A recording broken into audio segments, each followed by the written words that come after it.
Maharaja gold and diamonds, toll junction, Edappally, Palluruthy, Tripunithura, Kalady, Eramalloor, Aroor പള്ളി, തുറവൂർ, തൃശൂർ.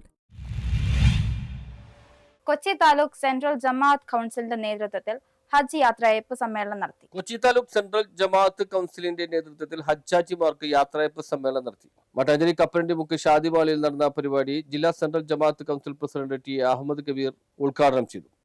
ഇതെല്ലാം വളരെ വ്യക്തമായി നേരിട്ട് കണ്ട് മനസ്സിലാക്കി പ്രവർത്തിക്കാൻ കഴിയുന്ന ഒരു സാഹചര്യം ഭാഗ്യവശാൽ വന്നു ചേർന്നു. അതെല്ലാം ഉപയോഗപ്പെടുത്തുന്ന ഒരു സമൂഹമായി നമ്മൾ മാറിയിട്ടുണ്ട്.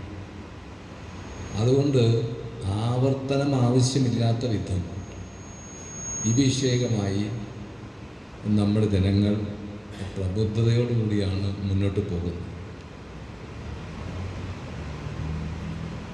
ഇതിനകത്തുള്ള ഒരു വിഷയം,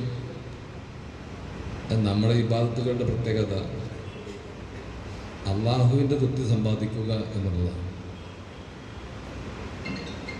മറ്റെല്ലാം വ്യർത്ഥമായ മോഹങ്ങൾ മാത്രം.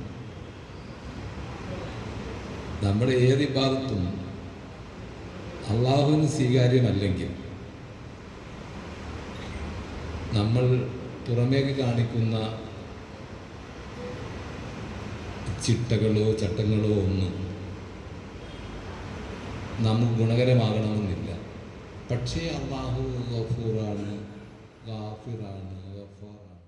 Kochi taluk central Jamaat council president PH Nasar അധ്യക്ഷത വഹിച്ചു. KP മുഹമ്മദ് തൗഫീഖ് മൗലവി ഉദ്ബോധന പ്രഭാഷണം നടത്തി. ജനറൽ സെക്രട്ടറി CA ഫൈസൽ ചടങ്ങിൽ സ്വാഗതം ആശംസിച്ചു. ഉലമാക്കൾ, മഹല്ല് പ്രതിനിധികൾ, സമുദായ നേതാക്കൾ, ജില്ലാ താലൂക്ക് സെൻട്രൽ ജമാഅത്ത് കൗൺസിൽ ഭാരവാഹികൾ എന്നിവർ ചടങ്ങിൽ പങ്കെടുത്തു.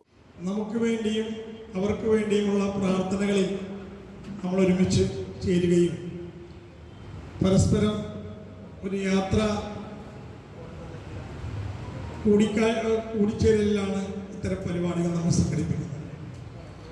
നമുക്കറിയാം, ഇസ്ലാമിൻ്റെ പഞ്ചസ്തംഭങ്ങളിൽ ഏറ്റവും അവസാനമായ പരിശുദ്ധ ഹജ്ജ് കർമ്മം, അത് നിർവഹിക്കുവാൻ അള്ളാഹുവിൻ്റെ അനുഗ്രഹം തീർത്തും അനിവാര്യമാണ്. അപ്പോൾ അത്തരം അനുഗ്രഹം ലഭിച്ച ആളുകളെ നമ്മൾ നേരിൽ കാണുന്നത് തന്നെ വലിയ സന്തോഷവും മനസ്സിന് വലിയ കുളിർമയുമാണ്. ഇസ്ലാമിൻ്റെ ചരിത്രം ഉറങ്ങുന്ന മക്കയിലും മദീനയിലും. News bureau, Mattancherry.